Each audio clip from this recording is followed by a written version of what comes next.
The moment Mira grabbed the stranger's arm and cried, "He's my mate," the entire tavern fell silent. She had only said it because Lord Varric had cornered her. But the stranger didn't play along. He slowly turned toward her, his golden eyes cold enough to make her regret touching him. Then he looked past her shoulder. Mira followed his gaze. Lord Varric was no longer smiling. The stranger looked back at her. "Never use me like that again." Then he pulled his arm from her grip and returned to his drink. Mira stood there, stunned. She had just escaped one terrifying man, only to discover the stranger she had chosen might be even harder to deal with. And somehow, she was going to need his help again. Blood always smells like rusted iron, but in the Bloodbriar Tavern, it just smelled like Tuesday. The tavern was a rotting wooden box, stuffed with massive, volatile wolves. It reeked of spilled, sour ale, damp wood, and the heavy musk of unrestrained shifters. There were no swords here, no armor to hide behind. In this wild borderland, the only law was raw size, razor-sharp claws, and the terrifying speed of a shift. You either had the strength to hold your ground, or you got out of the way. Stemming from that brutal reality, Mira had built a life out of being highly observant. She was a smaller, unranked wolf, lacking the massive brute strength of the regulars. She survived because she knew exactly how to read a room. She knew when to step back, when to pour a free drink, and when to completely disappear into the shadows. She memorized the shifting body language of every predator that walked through the door. Echoing that sharp survival instinct, she felt the shift in the tavern's air before the heavy oak doors even opened. Lord Varric stepped inside. He didn't roar. He didn't smash a table to assert his dominance. He just walked in with the terrifying, quiet confidence of a man who owned everything he looked at. Varric was a wealthy, high-status alpha from the neighboring territory. His golden eyes swept calmly across the sticky floorboards. He wasn't looking for a drink. He was looking for her. He pursued her simply because she dared to say no to him. To a lord like Varric, a refusal wasn't a rejection. It was merely a delay. Carrying that heavy dread, Mira gripped her serving tray. She kept her breathing strictly steady. She calculated the distance to the kitchen doors, silently mapping out the safest path away from his gaze. But Varric was already moving toward the bar. He didn't need to rush, because he knew she had nowhere to run.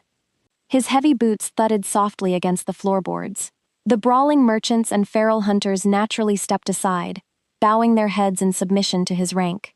Varric rounded the counter, his massive frame blocking her only path to the kitchen.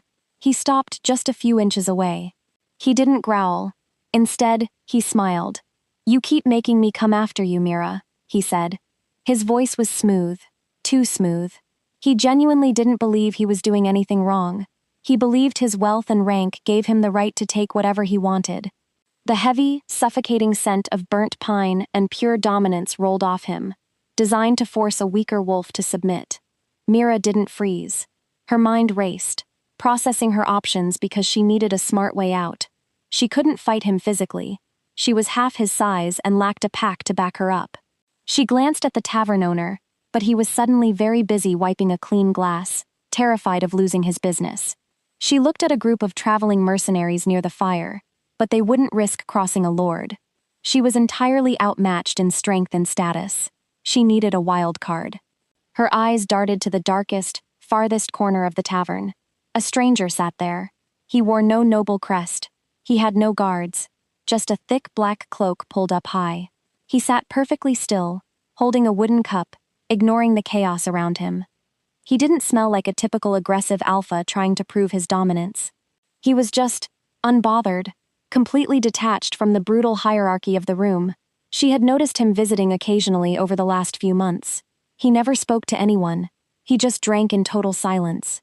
With Varric's hand slowly reaching out to grab her wrist, Mira made her move. She ducked fast under Varric's outstretched arm. She scrambled across the sticky floorboards, her boots slipping slightly, but she kept her balance. Varric let out a sharp breath of annoyance, casually stepping after her.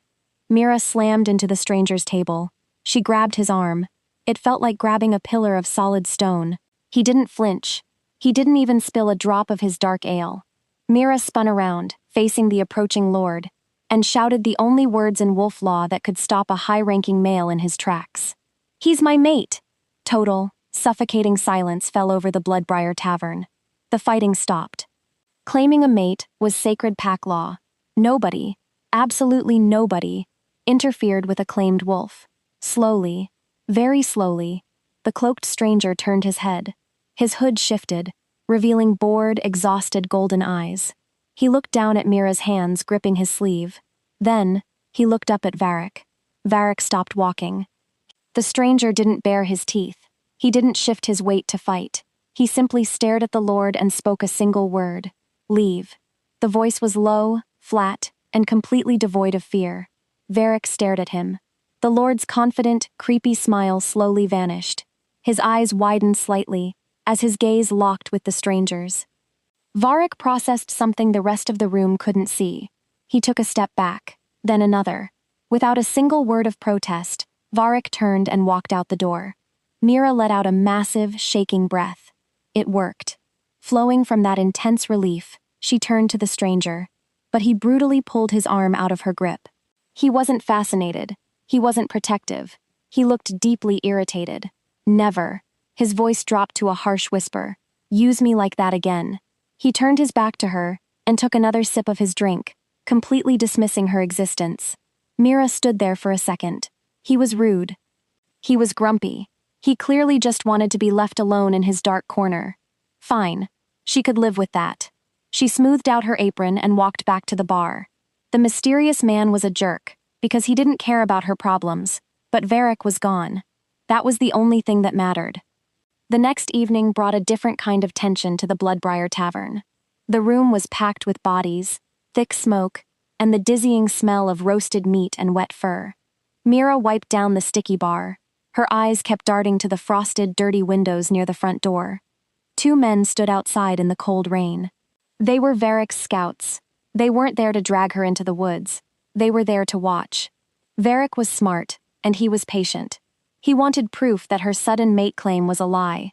If those scouts went back to his estate and reported that Mira was working alone, eating alone, and walking home alone, the illusion would crumble. Varric would return immediately to claim his property. She had to keep the lie alive. The heavy oak doors opened. Cold night air rushed in, carrying the distinct scent of rain and crushed stone. The cloaked stranger walked inside. He kept his head down, completely ignoring the loud brawls and shouting merchants. He walked straight to his usual dark corner, sat heavily in the wooden chair, and let out a long, exhausted sigh. He rubbed his temples. He looked like a man who just wanted the entire world to leave him alone. Mira gripped her cleaning rag. She needed him. He was the only shield she had against the men watching through the glass. She grabbed a large wooden mug and filled it to the brim with bitter, dark ale. Her hands shook slightly, but she steadied her breathing. She made a calculated choice. She stepped out from behind the bar and marched straight toward his shadowed corner. Mira set the heavy wooden mug on his table. The stranger slowly blinked. He stared at the ale. Then, he looked up at her from under his dark hood. His golden eyes were flat and totally unwelcoming. Mira didn't wait for an invitation. She pulled out the rickety wooden chair and sat down right across from him. "I didn't order this," he grumbled. His voice was a low, rough rumble. "It's on the house," Mira said smoothly. She forced a bright smile onto her face. She started talking. She talked about the terrible weather outside. She complained about the tavern owner watering down the drinks. She kept talking because silence would instantly expose her lie to the watching scouts. Mates didn't sit in total isolation. They engaged. They shared space. The stranger just stared at her. He looked profoundly annoyed. "You talk too much," he finally muttered. He picked up the mug and took a long drink. "You don't talk at all," Mira shot back. He stiffened. He leaned back in his chair, creating a hard distance between them. "I told you last night. We are not mates." "I know," Mira said quietly. Her fake smile dropped. "But Varric's men are watching the windows. Just let me sit here." He stopped moving. He shifted his gaze toward the frosted glass. He saw the dark outlines of the two scouts standing in the rain. He immediately understood the practical reality of her problem. He let out a heavy sigh, took another drink of his ale, and stared at the opposite wall. He didn't kick her away, but he didn't offer a single word of comfort either. A massive rogue stopped right next to their table. He smelled of cheap liquor, mud, and bad intentions. "Move," the rogue snarled, glaring down at Mira. "I want this corner." Mira tensed. Her survival instincts flared. She gripped the edges of her chair and mapped out the fastest path back to the crowded bar. The stranger didn't stand up. He didn't shift his weight. He slowly lowered his wooden mug to the table. He lifted his head and met the rogue's aggressive stare. "You are interrupting my drink," he said softly. The rogue let out a harsh laugh. He took a heavy step forward, ready to grab the stranger by the cloak. Then, the rogue looked closer. He looked into those flat, golden eyes. Something silent and terrifying passed between the two men. The rogue's confident posture completely vanished. His shoulders dropped. He suddenly realized he had just stepped into the path of something ancient, lethal, and entirely out of his league. Without a single word of protest, the rogue backed away and quickly disappeared into the loud crowd. Mira sat perfectly still. She couldn't believe what she had just witnessed. The stranger finished his ale. He stood up, towering over the table, and tossed a silver coin onto the wood. "Wait until the crowd clears before you walk home," he said flatly. He turned and walked out the back door, leaving her completely alone. Mira stared at the empty chair. This man was entirely terrifying. He was rude and cold. But as she looked around the violent, crowded tavern, she realized a fundamental truth. Nobody dared to touch her when she sat beside him. 3 weeks slipped by. The Bloodbriar Tavern settled into a bizarre, unspoken routine. To the brawling hunters and drunken merchants, the quiet, massive stranger in the corner had officially claimed the sharp-tongued serving girl. They gave Mira a wide berth. Mira no longer waited for the evening rush to bring him his drink. She just did it. She set the dark ale on his table and wiped the wood with her rag. Cassian didn't look up. He just stared at the scarred grain of the table, his heavy black cloak pulled tight against the draft. "The cook burned the stew again," Mira said. She leaned against the chair opposite his. "If you're hungry, I can find some hard cheese. It's safer." Cassian picked up his mug. "The ale is worse today. It's the exact same barrel as yesterday. Then it aged terribly in 24 hours. Mira let out a short, genuine laugh. She covered her mouth quickly, surprised by the sound. She couldn't remember the last time she laughed in this place. She watched him drink. Over the last few weeks, Mira had noticed the tiny, unspoken things he did. When a drunk mercenary stumbled too close to her path, Cassian would casually shift his heavy boots, hooking a stray chair and sliding it directly into the mercenary's way. When the tavern grew too violent, she would find him standing near the kitchen doors. He never interfered. He just stood there. A silent, terrifying wall between her and the chaos. She pulled out her chair and sat down. She wasn't doing it for Varric's scouts anymore. The scouts hadn't been to the windows in 5 days. She sat here because her legs ached. The room was incredibly loud, and this dark corner was the only quiet place in the entire territory. "You're lingering," he murmured. "My feet hurt," Mira replied easily. She rested her chin on her hand. Cassian finally turned his head. From under his hood, those exhausted golden eyes studied her face. He didn't offer a witty insult. He didn't tell her to leave. Instead, he simply shifted his heavy boots, pushing his own chair back a few inches to give her more room at the small table. He lingered on her tired expression for a long moment before turning back to his mug. The physical distance between them hadn't changed, but the emotional wall separating them was quietly beginning to crack. The heavy oak doors swung open, bringing a gust of freezing rain. A tall, wiry wolf with a scarred chin walked in. He didn't smell like a regular. He smelled of rich pine and expensive oils. He was one of Varric's lieutenants. Mira's blood ran cold. She was balancing 3 empty wooden mugs on a tray. The lieutenant bypassed the bar and walked straight into the shadows. He stopped a few feet from Cassian's table. Mira froze mid-step, her heart sinking. "My lord sends his regards," the lieutenant said. His voice was loud enough for the surrounding tables to hear. A deliberate, calculated challenge. "He wonders how long you plan to entertain yourself with the local trash before you leave her behind." The tavern went dead silent. Mira's face burned with sudden, hot humiliation. She wasn't just a prop in their lie. She was the punchline. She was a brutal reminder of the massive gap between a low-born serving girl and a high-status alpha. She expected Cassian to ignore it. She expected him to finish his drink and leave, washing his hands of her problems. Cassian didn't stand up. He kept his eyes on his drink. He simply squeezed the heavy, thick-carved wooden mug in his bare hand. The thick wood splintered perfectly in half. Dark ale spilled over his knuckles and dripped onto the floor. The sound was as loud as a snapping bone in the quiet room. It was a casual, terrifying display of raw physical power. He slowly lifted his eyes to the lieutenant. "Tell your lord to leave her alone." He didn't claim her as property. He didn't roar. He simply set an absolute, lethal boundary. The lieutenant swallowed hard. His arrogant posture evaporated under Cassian's crushing gaze. He took a quick step back, turned on his heel, and hurried out into the rain. 10 minutes later, Mira stood on the back porch of the tavern. The cold rain bit her skin. The back door creaked open, and Cassian stepped out into the dark. He leaned against the damp wooden railing, looking out at the muddy tree line. "You don't have to protect me," Mira whispered into the cold night air. Her voice shook slightly. "You owe me absolutely nothing." Cassian watched the rain fall. "I know," he said softly. That quiet confession terrified her. For the next 3 days, Mira actively avoided the dark corner. Her survival instincts screamed at her to retreat. Being safe meant being alone. If she let herself rely on this stranger, if she let herself actually enjoy his presence, he would eventually leave. She would just be the local trash again. She worked the opposite side of the room. She served the loud tables near the fire. When Cassian walked in, she kept her head down and asked the tavern owner to bring him his ale. On the 4th night, the tavern was unbearably hot. Mira pushed through the swinging doors into the cramped, sweltering kitchen.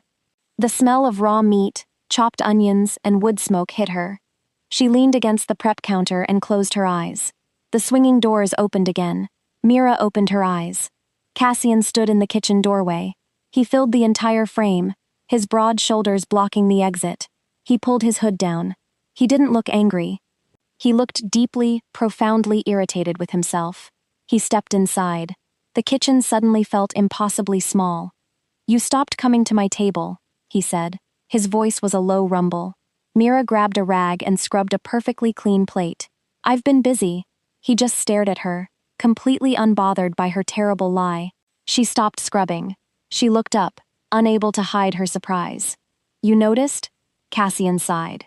He rubbed the back of his neck, looking away like the words physically pained him to admit. It was difficult not to. Mira's breath caught. He noticed her absence, and he hated that he noticed. That tiny, reluctant admission hung heavily in the suffocating heat of the kitchen. Before Mira could process exactly what that meant, the heavy tavern doors in the main room blew open with a deafening crash. Armored boots hit the floorboards in perfect unison. A booming voice echoed through the walls. "Secure the perimeter! Nobody leaves!" Mira peeked through the small wooden serving hatch. She expected to see rogue wolves or bandits. Instead, she saw polished armor. Royal guards. Elite soldiers from the capital. They weren't tearing the place apart looking for criminals. They were marching in strict formation. Mira glanced back at Cassian. He wasn't shifting into a fighting stance. He wasn't showing his teeth. He just went completely, unnaturally still. His jaw locked. She looked back through the hatch. The commander of the guards wasn't looking at the crowd. He was looking straight toward the kitchen doors. They were looking for him. The heavy, rhythmic thud of armored boots vibrated through the sticky floorboards of the Bloodbriar Tavern. Through the small, grease-stained wooden serving hatch, Mira watched the soldiers fan out across the crowded room. They didn't smell like the feral, unwashed rogues of the borderlands. They smelled of cold steel, polished leather, and strict military discipline. The sheer precision of their movements made the hairs on the back of Mira's neck stand up. Mira's mind raced with terrifying calculations, because armed patrols never came this far into the outer territories, unless they were hunting someone incredibly dangerous. Her gaze snapped back to Cassian. He hadn't moved. He stood in the sweltering heat of the kitchen, staring at the swinging wooden doors with a look of absolute, bone-deep exhaustion. He didn't look surprised. He didn't look afraid. He looked exactly like a tired man watching a heavy iron cage slowly lower over him. Mira's survival instinct flipped completely. She didn't know what he had done. Had he stolen from a wealthy merchant? Deserted a military post? angered a local, powerful lord? She didn't care. She knew exactly what happened to men dragged out of this tavern in chains. They never came back. He had stood between her and Varric when she had absolutely no one else. Now, she was going to stand between him and the guards. She dropped her wet wash rag onto the prep counter. She closed the distance between them and grabbed his thick forearm, trying to physically pull his massive weight toward the dark, shadowed corner of the kitchen. "The cellar," she whispered urgently. Her eyes were wide, darting toward the heavy wooden trapdoor built into the floorboards. "There's a hidden drop behind the flour sacks. Go, get inside. I'll throw a rug over the hatch and tell them the kitchen is empty." Cassian looked down at her small, flour-dusted hand gripped tightly around his arm. He stared at her fingers for a long, quiet second. A strange, completely unreadable shadow crossed his golden eyes. It wasn't fear. It wasn't anger. It was a profound, heavy realization. She was risking her own life to hide a stranger from royal soldiers. He didn't take a step toward the cellar. Instead, he reached up. He gently, but firmly, removed her hand from his arm, his large fingers dwarfing hers. "Don't lie to them, Mira," he said quietly. There was a strange weight to his tone. He turned his back to her, pushed open the swinging doors, and stepped out into the chaotic, crowded tavern to face the soldiers. The moment Cassian walked into the main room, the commanding officer of the guard stopped dead in his tracks. The commander was a massive, heavily scarred alpha, wrapped in silver-trimmed armor. He was easily the most imposing, terrifying wolf Mira had ever seen step foot in the borderlands. But the second his sharp eyes locked onto the solitary man in the dark, threadbare cloak, the commander's dominant, aggressive posture completely collapsed. He dropped straight to his knees on the sticky, ale-stained floor. He bowed his head low, tucking his chin to his chest, and exposing the vulnerable flesh of his throat in the ultimate, undeniable display of absolute submission. "My king," the commander grunted. Behind the scratched wooden bar, the tavern owner dropped a heavy glass. It shattered violently against the floorboards. The sharp sound echoed like a snapping tree branch in the suffocating silence. Mira stepped slowly out of the kitchen, her breath hitched. Her blood turned to solid ice in her veins. The entire tavern, the feral hunters, the brawling mercenaries, the arrogant, wealthy merchants, stared in total, paralyzed horror. They had spent months drinking beside, swearing at, and completely ignoring the sovereign ruler of the entire continent. Cassian didn't look at the kneeling commander. He didn't issue a royal decree. He didn't shift his weight to assert his dominance over the terrified room. He simply walked over to his usual scarred table in the corner, picked up his wooden mug, and took a slow, deliberate sip of his dark ale. Then, he lifted his eyes and looked directly at Mira. She stood frozen by the kitchen doors. Her face was perfectly pale. Kings do not mate with serving girls. That single, brutal thought echoed loudly in her mind, because her world, and his world, were separated by an uncrossable, violent chasm. She felt a crushing wave of embarrassment. She must have been a joke to him, a temporary, amusing distraction for a bored royal hiding in the mud to escape his duties.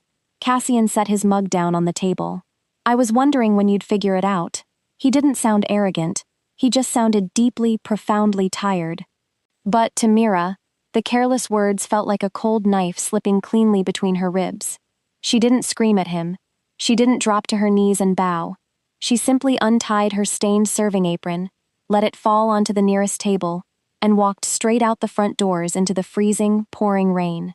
For the next 4 days, the Bloodbriar Tavern felt like a completely different place. Mira came back to work because survival demanded coin, but she shut Cassian out entirely. She worked in absolute stony silence. When he walked through the doors in the evenings, escorted now by 2 heavily armed guards who remained stationed just outside the entrance, Mira never looked his way. She served the opposite wall. She ignored his dark corner completely. Cassian stayed at his table. He didn't explode with sudden alpha fury. He didn't demand her attention or order her to speak to him. Instead, his deep frustration showed through tiny, rigidly controlled cracks in his armor. He arrived much earlier than usual. He stayed far later into the night. He left his bitter, dark ale completely untouched. Whenever his royal guards tried to speak to him through the doorway, He answered with short, clipped words that made the hardened soldiers physically flinch. He was a man used to absolute obedience, and he had absolutely no idea how to handle a woman who simply walked away. On the fourth night, Mira was vigorously scrubbing a sticky table near the bar when she overheard a quiet, bizarre exchange. Cassian was standing at the counter. The tavern owner was trembling, sweating profusely, while pretending to polish a clean cup. "Tell me," Cassian murmured, his dark brows furrowed in genuine, utter confusion. "Is she angry with me?" Mira paused her scrubbing. The Alpha King, a lethal predator who commanded massive armies and ruled the continent, was quietly asking a terrified bartender why a serving girl wouldn't speak to him. It was absurd. It was almost funny. But before she could process the strange, warm flutter in her chest, the heavy tavern doors opened. Lord Varric walked in. He walked alone this time. His golden eyes scanned the room, quickly assessing the new dynamic. He saw the royal guards outside. He saw Cassian brooding near the bar. And then, Varric saw Mira, keeping a wide, deliberate, and painful distance from the king. Varric's lips curled into a slow, calculating smile. He understood exactly what was happening. Mira wasn't forbidden by law. She was isolating herself because of her own crippling doubt. Varric walked straight up to the wooden bar, leaning heavily against the counter right beside Mira. "You look terribly tired," Varric purred quietly, ensuring his smooth voice didn't carry across the room to Cassian. "But I suppose reality is exhausting." Mira kept her eyes locked on her rag, her jaw tight. Varric leaned in closer, his heavy scent wrapping around her as he delivered a mocking whisper. "You really thought a man who wears a crown would keep coming back for a tavern girl?" Mira stopped scrubbing. Her chest tightened painfully, choking off her air, because she had absolutely no answer to give him. Varric's mocking whisper echoed endlessly in Mira's ears. He was entirely right. Mira threw her spare wool tunic into a small canvas sack. She packed a loaf of hard bread, her hunting knife, and her few copper coins. Her hands shook, but her mind was completely clear. Kings only played in the mud for a little while before they inevitably returned to their clean, safe castles. She refused to wait around for that day. She would not be a temporary, amusing distraction for a bored ruler. Leaving on her own terms in the dark was far better than waiting to be discarded in the daylight. She slipped quietly out the back window of the kitchen. The freezing night air bit her cheeks immediately. The forest beyond the tavern was pitch black. Pine needles crunched sharply under her boots. The heavy smell of wet earth and decaying leaves filled her lungs. She kept her head down, pushing through thick brambles, needing to put miles between herself and the bloodbriar before the sun came up. A twig snapped loudly in the dark. Mira stopped dead, her breath plumed in the freezing air. Cassian stood on the narrow dirt path about 10 feet ahead of her. He wasn't in his massive wolf form. He didn't stand in a wide, aggressive stance to physically block her escape. He simply stood there in his dark cloak, his hands tucked loosely into his pockets. The faint moonlight caught the exhaustion in his golden eyes. He had tracked her scent, but he was deliberately keeping his distance. He could force her to stay. He could command her with a single word, but he didn't. "You're leaving," he said softly. Mira gripped the strap of her bag. "Yes." The silence stretched between them, heavy and absolute. She expected him to use his alpha command. She expected him to order her back to the tavern, because men with crowns were used to total obedience. He didn't give an order. He just looked at her, entirely lost. "I am not a royal secret," Mira said. Her voice trembled, but she forced herself to keep her chin high. "I won't be a game for you. I won't sit in that corner and wait for you to remember you have a kingdom to run."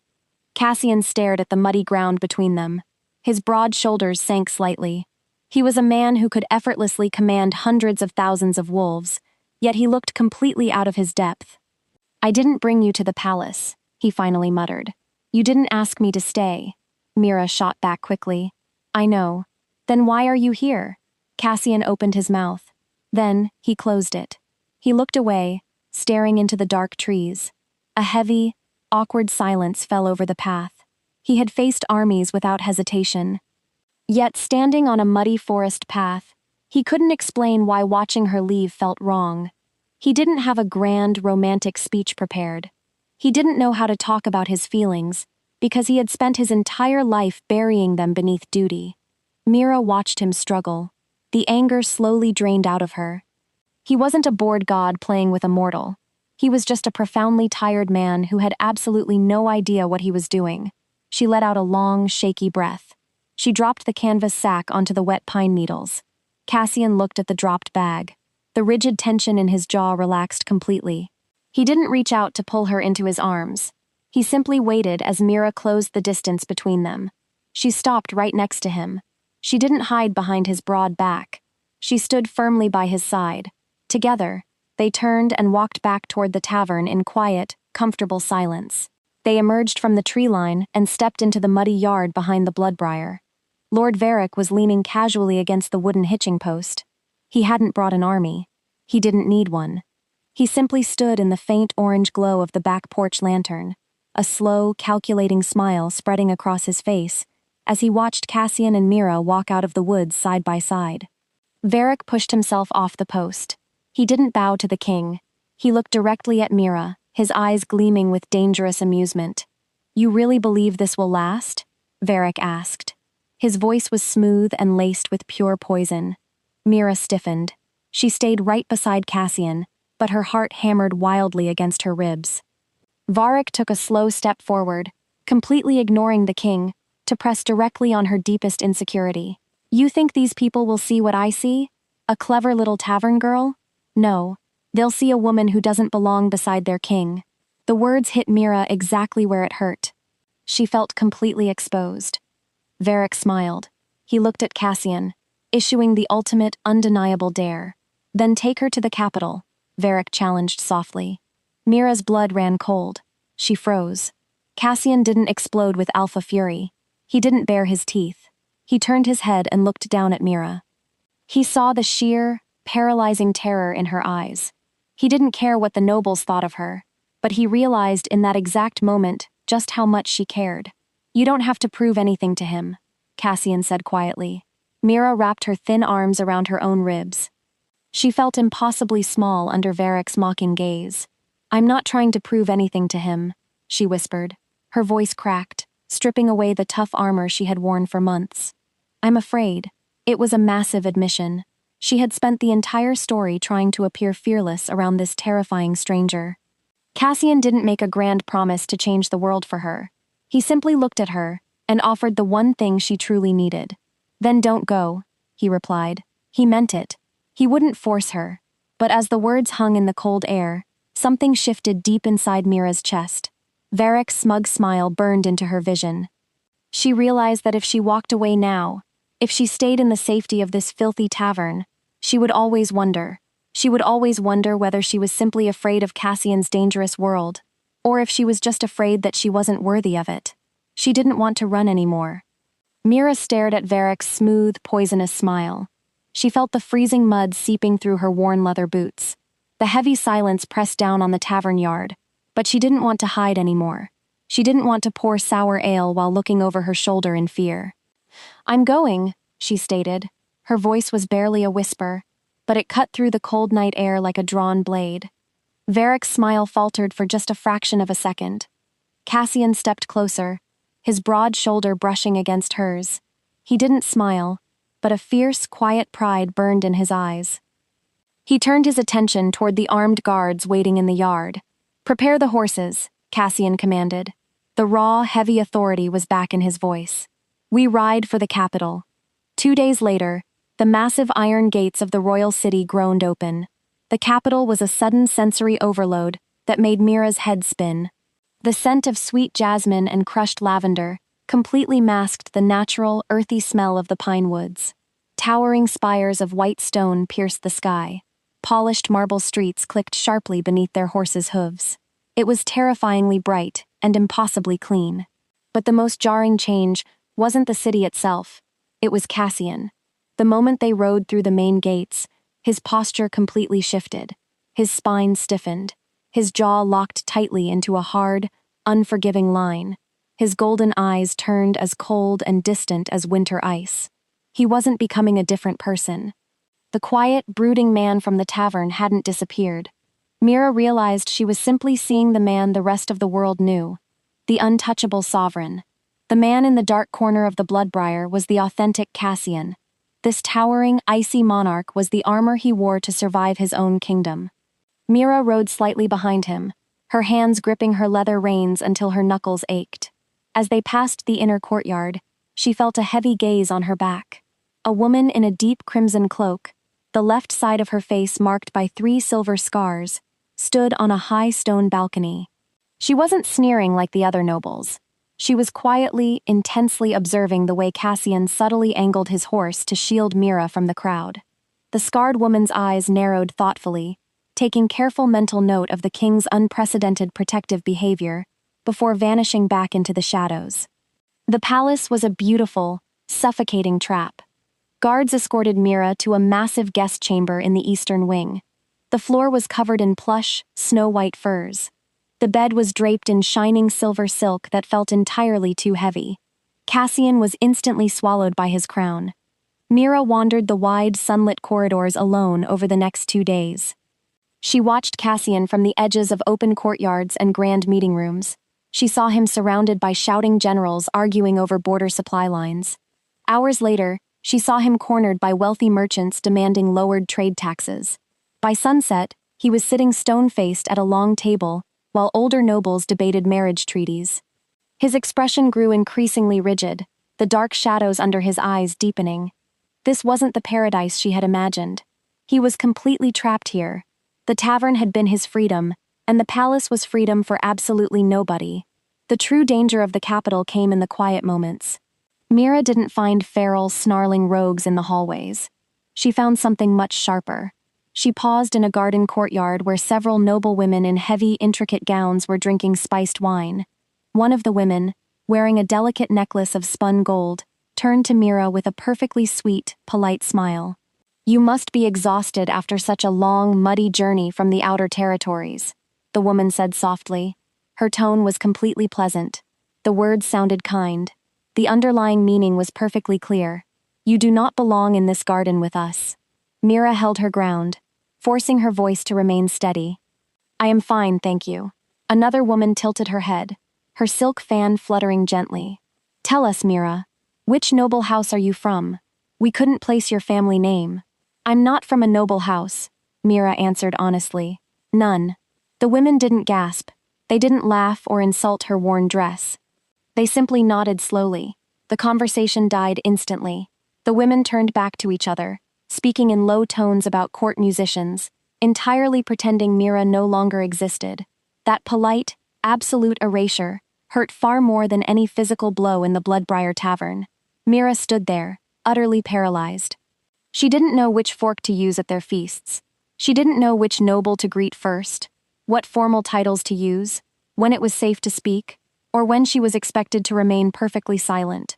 Worst of all, she couldn't tell which of their smiles meant genuine kindness, and which meant pure, calculated contempt. 3 days later, the court held a massive, formal assembly in the Great Hall. Hundreds of crystal chandeliers cast a harsh, unforgiving light over the polished glass floors. The air was thick with the scent of roasted meats and heavy, expensive perfumes. Cassian sat elevated on the high throne in a tunic of black velvet and a crown of twisted silver branches. He looked flawless, he looked powerful, and he looked impossibly far away. Mira stood near the heavy wooden doors at the back of the massive hall. Royal attendants had laced her into a dark blue gown that restricted her breathing. She felt entirely ridiculous, like an imposter playing dress-up. She looked up at the throne. Cassian shifted his weight. His golden eyes scanned the massive crowd and locked directly onto hers. For a fraction of a second, the cold Alpha King completely vanished. It was just Cassian, the quiet man from the dark corner of the tavern, looking across the room at her. He leaned forward slightly.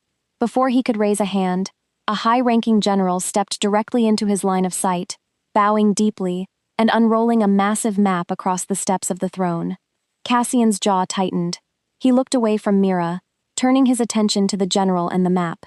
He didn't come to her, because he couldn't. But Mira watched him bend over the parchment, and a cold realization settled deep in her bones. He was the king. This was his permanent reality. The crowd parted slightly near the marble pillars. Lord Varric stood a few yards away in a fine coat of dark red leather. He didn't approach her with smug insults. He simply stood there, holding a delicate crystal glass of wine. When he caught Mira's eye, he raised the glass in a slow, almost respectful toast. He didn't need to say a single word. He was simply acknowledging the absolute truth. You understand now. Mira stared at the throne. Cassian belonged up there. She belonged in the dirt. She cared about him enough to leave before she became the reason he had to choose between her and everything he'd sworn to protect. She didn't burst into tears. She didn't cause a scene. She simply took a quiet step backward into the shadows and slipped out the heavy wooden doors. She walked calmly back to the eastern wing, took off the heavy blue gown, and put her worn wool tunic and leather boots back on. She packed her small canvas bag with her knife and copper coins. She walked silently into the night. Hours later, the great hall finally emptied. Cassian rubbed his burning eyes. The endless assembly was finally over. The treaties were signed, the generals were dismissed, and the suffocating noise of the court had faded into the stone walls. He walked briskly down the long marble corridors toward the eastern wing. The heavy weight of his crown gave him a brutal headache, but the thought of sitting quietly in the guest chamber with Mira was the only thing keeping him moving. He pushed open the heavy oak doors to her quarters. The room was completely dark. The fire in the hearth had burned down to cold ash. Mira, he called out softly into the shadows. Silence answered him. He walked further into the room. The heavy silver silk sheets on the bed were perfectly untouched. Draped carefully over the edge of the mattress was the dark blue gown she had worn to the assembly. Her worn leather boots were missing. Her small canvas bag was gone. Cassian went completely still. His heart seized violently against his ribs. He turned sharply as a nervous royal servant rushed past the open doorway in the hall. "Where is she?" Cassian demanded. His voice cracked with a terrifying edge. The servant stopped, trembling violently, and stared at the floor. "The young woman from the outer territories, my king, she requested a horse from the stables hours ago. She rode out of the main gates before the moon rose." Cassian stared at the servant. The words didn't make sense. He had spent his entire life walking away from people, closing doors, and leaving rooms because he couldn't stand the noise. Nobody ever walked away from him. But she was gone. She had left without a word, without a demand, without asking him for a single thing. He stood alone in the center of the massive, empty room. The cold realization crashed over him, hitting him harder than any political disaster or battlefield defeat. She thought she was leaving him to his real life. She didn't understand that the moment she rode out of those gates, she took his real life with her. 4 days later, the Bloodbriar Tavern smelled exactly like it always did. The heavy air was thick with the scent of rusted iron, spilled sour ale, and damp, unwashed fur. Mira wiped down the long, splintered wooden bar with a stained rag. The loud, brutal brawls, the shouting traveling merchants, the choking wood smoke from the hearth, the violent chaos of her ordinary world was exactly the same as she had left it. But as she scrubbed the sticky wood, a cold, aching emptiness hollowed out her chest. She had returned to the only life she knew how to navigate, slipping back into her old routine, because survival demanded she keep moving forward. Despite the familiar surroundings, it didn't feel like a sanctuary anymore. It just felt like a dirty, noisy room. She scrubbed a dark ale stain on the wood until her knuckles ached. She told herself over and over that she had made the right choice. She had saved the Alpha King from the embarrassment of a low-born companion. She had removed the massive political target from her own back. She had done exactly what a smart, surviving tavern girl was supposed to do in a harsh world. Yet, as a heavy glass shattered near the hearth, and 2 feral hunters started throwing brutal punches over a game of bone dice, Mira didn't even flinch. She didn't duck behind the counter to protect herself. The physical danger of the tavern felt completely meaningless compared to the crushing social isolation she had felt in the palace. And neither of those horrors compared to the sheer, suffocating agony of missing the man in the dark corner. She looked at his empty table. The shadows there felt entirely wrong without his massive, brooding silhouette filling the space. She had run away to protect him from having to choose between his kingdom and his heart. But standing in the reeking, sweaty heat of the tavern, she finally admitted the bitter truth to herself. She hadn't just been protecting his crown. She had been protecting herself from the inevitable moment when he would realize she wasn't enough. That was the real wound that kept her awake at night, silently bleeding out in the dark. The heavy front doors of the tavern swung open, letting in a violent gust of freezing rain and dead leaves. Mira didn't look up from her work. She kept scrubbing the bar, assuming it was just another drunken mercenary seeking shelter. Then, a strange, suffocating pressure rolled rapidly through the room. The loud, off-key music completely stopped. The brawling hunters froze mid-punch, their fists hovering in the air. The entire tavern went utterly, terrifyingly silent. Mira slowly lifted her head. Cassian stood in the doorway. He didn't wear a silver crown. He didn't bring his elite guards. He didn't carry a single piece of royal gold. He was dressed in his threadbare black cloak, absolutely soaked from the freezing rain. Water dripped steadily from his dark hair onto the floorboards. He didn't look like a polished, untouchable sovereign returning to his throne. He looked completely emotionally wrecked. He ignored the kneeling hunters, and the terrified tavern owner pressing himself against the wall. He walked straight across the sticky floorboards, his heavy boots thudding in the dead silence. He stopped right in front of the bar, exactly where Mira stood. His chest heaved with heavy, ragged breaths because he had pushed his horse to the absolute brink to get here. "I finished the assembly," Cassian rasped. His voice lacked its usual icy command. "I cleared the great hall. I walked back to the eastern wing." Mira dropped her wet rag. Her heart hammered wildly against her ribs. "Cassian, I couldn't stay. I was becoming a burden. Your life is the palace. You think that throne is where I belong," he interrupted fiercely. The cold, controlled king was completely gone, replaced by a desperate, exhausted man. "Mira, I spend every single day of my life trying to escape it." Mira's breath hitched. She stared into his golden eyes, completely paralyzed by the raw honesty in his face. Cassian gripped the edge of the wooden bar. "I walked into that room expecting to find you." His voice dropped into a low, jagged ache. "You weren't there." He swallowed once, his Adam's apple bobbing in his thick throat. "I didn't know what to do with that." The crushing realization hit Mira like a physical blow to the stomach. She had thought the tavern was just a temporary hiding place for a bored royal. She had thought his real life was the capital. But looking at the pure devastation on his face, she finally understood. The tavern was never just the place they met. It was the only place in the entire world where he didn't have to be the alpha king, and she didn't have to be the serving girl. They were simply Cassian and Mira, and she had almost destroyed that. Cassian reached across the sticky bar. He gently took her flower-stained hand, lacing his massive, warm fingers perfectly through hers. He didn't care who in the room was watching them. Before Mira could say a single word in return, the tavern doors blew violently open again. The icy wind howled through the wooden frame as Lord Varric stepped into the Bloodbriar Tavern. He was flanked by 4 massive, snarling rogue wolves. Varric didn't look smooth or politely arrogant tonight. He looked completely feral and triumphant. He had tracked Mira's scent all the way back from the capital, and he assumed exactly what the rest of the world would assume. He believed the serving girl had failed the social test of the court. The king had discarded her, and she had run back to the mud where she belonged. Varric sneered. His golden eyes locked onto Mira behind the bar.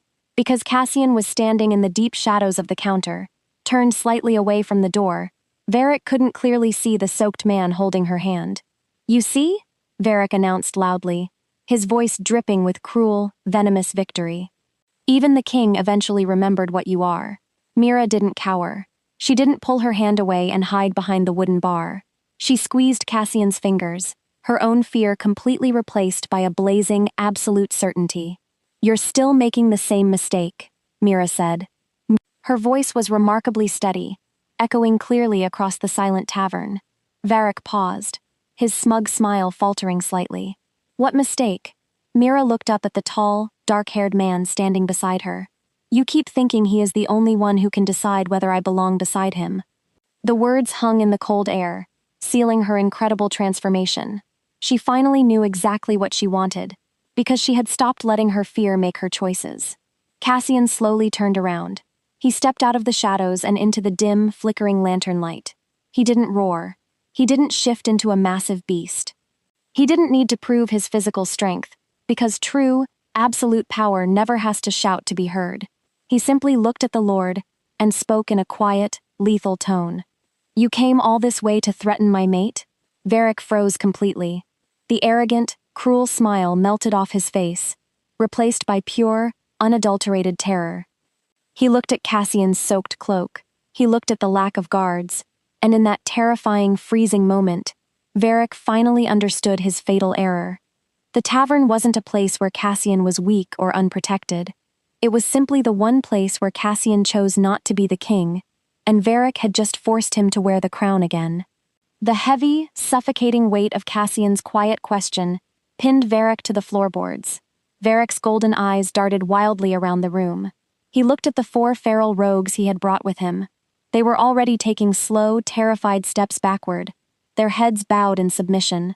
They wanted absolutely no part of this. A cornered predator only has 2 choices: submit and lose everything, or fight and die. Varric's massive ego simply wouldn't let him kneel to a king without a crown. With a desperate, guttural roar, Varric completely shed his human form. Bones snapped and lengthened. Thick brown fur ripped through his expensive coat. He didn't fight with honor or strategy. He fought out of pure, blinding panic. The massive beast lunged directly for Cassian, his heavy paws tearing deep gouges into the sticky wooden floor. Mira didn't scream. She didn't close her eyes. She stood firmly behind the bar, her pulse beating a steady, fearless rhythm. She wasn't terrified, because she finally understood exactly who was standing beside her. Cassian didn't even take a step back. He shifted with terrifying, liquid speed. There was no hesitation. 1 second he was a man in a soaked cloak, and the next, a monstrous wolf stood in his place. The midnight black wolf that emerged was enormous, powerful enough to make even Varric look incredibly small. There was no drawn-out battle. There was only one brief, overwhelming clash. Cassian lunged forward, moving faster than the eye could follow. The sheer force of his impact knocked the breath completely out of Varric's lungs. Cassian pinned the brown beast to the hard stone of the tavern hearth, his heavy weight pressing down with absolute, undeniable authority. Varric hit the stones and slumped. He stopped fighting instantly, whining in high-pitched, pathetic defeat. He rolled onto his back, exposing his throat in total submission. In that terrifying second, Varric finally realized the absolute truth. There was never a contest. The 4 rogues immediately dropped to their bellies, pressing their faces into the dirt. The fight was over, almost as soon as it began. The Bloodbriar Tavern was dead silent, save for the crackle of the hearth fire and Varric's ragged, whining breaths. Cassian released the defeated lord. He didn't offer a final, gloating roar. He simply turned his back on the broken alphas. His bones shifted, snapping back into place as his dark fur melted away. He stood in the dim lantern light in his dark trousers and torn tunic. He didn't look at the terrified tavern crowd. He walked directly to the bar. Mira stepped around the wooden counter to meet him. She didn't apologize for bringing danger to his door. She simply reached up and placed her small, warm hands flat against his chest, right over his racing heart. Cassian let out a long, shuddering breath. He reached down, his massive hands gently cupping her dirt-streaked face. He leaned down and pressed his forehead firmly against hers. "I choose you," Cassian whispered. His voice was rough, meant only for her ears. Not the crown, not the court. "Just you." Mira closed her eyes, leaning her entire weight into his touch. She had thought she was asking him to choose between her and his kingdom, but he was telling her he never wanted to make that choice at all. Outside, the heavy thud of marching boots echoed through the rain. A dozen elite royal guards rushed into the tavern, completely breathless from chasing their runaway king across the territory. The commander took one look at the shattered tables, the cowering lord on the floor, and the Alpha King holding a tavern girl. "My king," the commander panted, bowing deeply. "We brought the royal carriage." Cassian didn't even turn his head to look at the soldier. He kept his golden eyes locked entirely on Mira. "Send it back," Cassian said quietly. The commander blinked, totally confused. "But, my king," Cassian finally glanced away, a tiny, genuine smile touching the corner of his mouth as he looked at the tavern owner. "We're staying for dinner." 6 months later, the sprawling royal capital was bathed in warm, golden afternoon sunlight. Mira walked down the wide, polished marble corridor of the eastern wing. She wore a simple, elegant gown of dark green velvet, completely ignoring the heavy, suffocating corsets the other women wore. She still walked with the quick, silent steps of a survivor, her eyes constantly scanning the room. She paused near the garden courtyard. A group of wealthy noblewomen were drinking spiced wine. Mira didn't look away. She met their gazes directly. The women quickly looked down at their laps, entirely too intimidated by the fierce, clever woman everyone now knew stood beside the king. She didn't need a crown to prove she had won. Standing near a stone pillar, the scarred woman in the crimson cloak caught Mira's eye. She was the king's chief intelligence officer, a lethal and observant advisor who had spent the last 6 months silently evaluating whether this supposedly insignificant woman could survive the brutal politics of the court. The scarred woman offered a slow, deeply respectful nod. Mira nodded back. She had passed the test. But as Mira entered the great hall, she stopped. The massive silver throne was completely empty. A nervous general stood near the steps, holding a thick stack of trade agreements. "My lady," the general stammered. "The king, he requested a brief recess from the council meeting an hour ago. He hasn't returned." Mira couldn't help it. She laughed. It was a bright, genuine sound that echoed through the stuffy, silent hall. She knew exactly where he went. The Bloodbriar Tavern was packed, loud and reeking of spilled ale. The heavy oak doors pushed open. The rowdy crowd instantly went dead silent as Mira stepped inside. She ignored the staring merchants and the terrified rogues. She walked straight past the bar, moving toward the darkest, furthest corner of the room. Cassian sat at the small, scarred wooden table. His thick black cloak was pulled up high, hiding his face from the crowd. He was nursing a heavy wooden mug of bitter dark ale, staring blankly at the wall. He didn't look like a king. He looked like a man who just wanted the entire world to leave him alone. Mira pulled out the rickety wooden chair across from him. She sat down heavily, reaching across the table and stealing his mug. Cassian let out a long, exhausted sigh. He slowly pushed his hood back, fixing his golden eyes on her face.